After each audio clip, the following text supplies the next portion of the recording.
You've stood in a bedroom and thought, something's off about this room. And then you talked yourself out of it because it's big and it's bright. And you couldn't say what was wrong. You were right. There's a number you were missing, and it takes about 8 seconds to count. Hi, I'm Abigail Anderson. I'm a realtor here on Washington's Eastside, and I grew up around a builder and an interior designer. So I was walking through houses before the drywall went up. And I can usually tell whether a house is worth walking before I've even taken my shoes off. Everybody starts in the kitchen. The listing photos start in the kitchen. Here's the thing about that. You can redo a kitchen.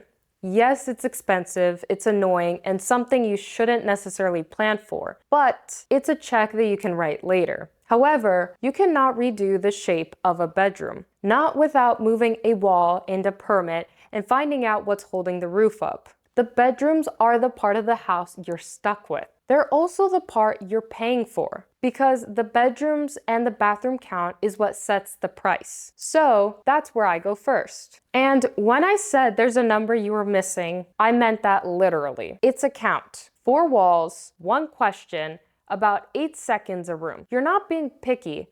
You're not overthinking it. Nobody has ever handed you the number. So let me do that. Start with the bedrooms, because that's what you're paying for. 4 bed, 3 bath, that's the first line on the listing. That's also the line in the comps. Most people walk into a bedroom and check 3 things: how big it is, how bright it is, what's out the window. Then they walk out and remember it as the blue one. Do this instead. Stop in the doorway. Don't walk in. Count how many walls in the room could take the head of your bed. Not would I put it there. Could it physically go there? 2 or more, that's a real bedroom. 1, the room is decorative. 0, it's an office with a closet in it. That's the bed wall count. It takes 8 seconds because there are only, in theory, 4 walls, and you could see all of them from the front of the door. You're not buying bedrooms, you're buying bed walls. Here's why 2 matters and 1 doesn't. A room with 2 bed wall has options. The bed goes one way this year, the other way when the crib shows up, or when your mom is in here for 6 weeks, or when one of you starts taking calls at 6 a.m. A room with a 1 bed wall has a solution, singular. Somebody's already decided how you live there, and it wasn't you. That's the whole test. But most people count the walls wrong. So let's fix that next. A wall looks like a wall right up until you try to use it. In your head, all 4 are available. In the room, most of them already have a job. 4 things take a wall out of play. 1, a door, any door. The bedroom door, the closet door, the bathroom door. A door needs its swing, and it needs the approach to the swing. 2, a closet, even a slider, even a bifold. You can't park a headboard in front of your own clothes. 3, a window that starts low. The escape window in a bedroom is allowed to sit as low as 44 inches off the wall, and plenty of them sit right around there. Your mattress is already about 2 feet up before you add a headboard, and that window is your way out of a fire. Don't put your bed in front of it. 4, mechanical.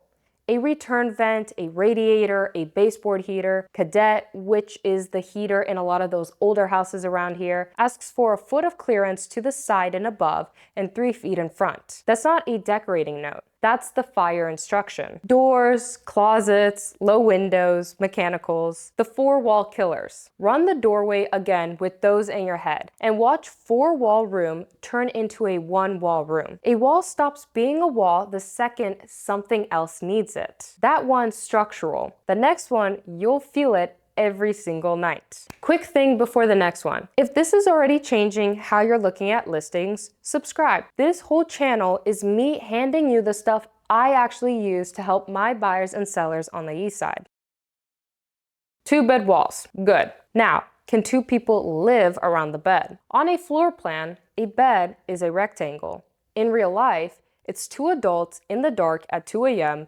one of them is carrying a kid. So a wall only counts if you could use both sides of it. The people who lay these rooms out plan 24 to 30 inches of clear floor on each side of the bed you actually walk, and about 36 at the foot if that's the path through the room. Under 2 feet, you're turning sideways to reach your nightstands. And if the only way the bed fits is shoved against a wall, one of you is climbing over the other one every night for as long as you own the house. You could test this from the doorway. Put the bed on the wall in your head, then ask if there are 2 ways out of it. That's the climb over. If only one person can get out of bed, that isn't a primary, it's a bunk.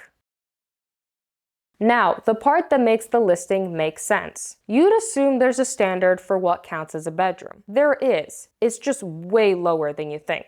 Under the residential code most of the country uses, a bedroom needs 70 square feet of floor and no side shorter than 7 feet. So a room that's 7 by 10 is a bedroom, legally, officially on paper. Try to put a queen bed in that. A queen bed is 60 inches by 80. 7 feet is 84 inches. Subtract the bed. You've got 24 inches left total for the entire width of the room, which means it's all on one side and there's nothing on the other. One bed wall, one way out of a bed. Legal bedroom. And that room shows up in the listing exactly the way a 14 by 16 does. Same word, same bedroom count, same effect on the price. The listing counts rooms, the code counts feet, neither one counts your bed. This is the part nobody tells you. When you're comparing a 4-bedroom in Kirkland and a 4-bedroom in Redmond at the same number, you're not comparing the same thing. And there is nothing in the data that will tell you that. You have to go stand in the doorways. Okay, 2 bed walls, and you can walk both sides. Now, the thing nobody checks and nobody can fix. Everybody looks at what's in the room. Almost nobody looks at what's on the other side of the wall. So, from the doorway, work out what's behind each wall you were counting. Is it a bathroom? Is it the laundry?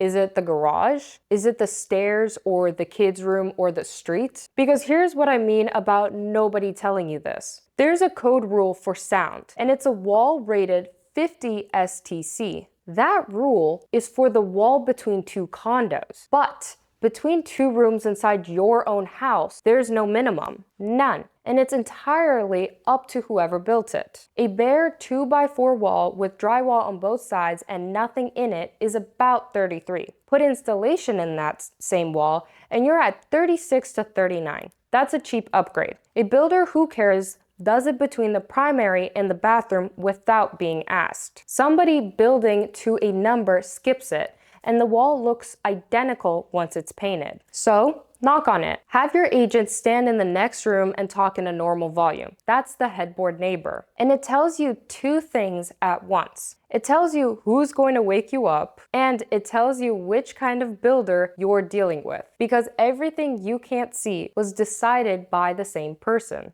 You're not just picking a wall, you're picking what wakes you up. That one you find out about at 6 a.m. The next one you find out about on day 3.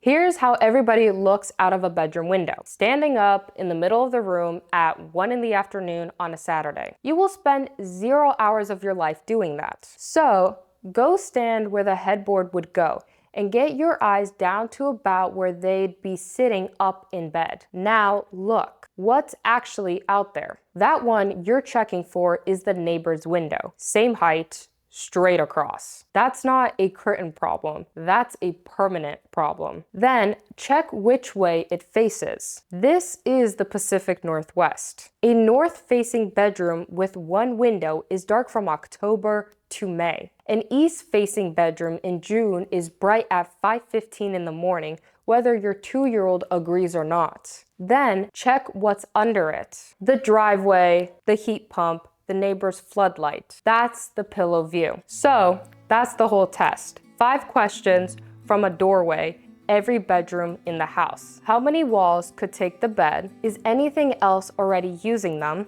Can two people get out of it? What's on the other side of the headboard wall? And what do you see from the pillow view? 2 bed walls and a clean answer to the rest. That's a real bedroom. 1 bed wall, you could still buy the house. Just don't pay bedroom money for a den. And say it out loud in the room to whoever you're standing there with. This one has a 1 bed wall, because the real conversation happens in the car on the way home. And now you both have the same words for it. You had the right instinct the whole time. You just didn't have the number. Fair warning though, once you start counting walls, you can't stop. You might even do it in your own house tonight. If you want the version of this I run on kitchens, that one's coming up. Subscribe so it finds you. I'm Abigail Anderson, realtor here on Washington's East Side, and I'll see you in the next one.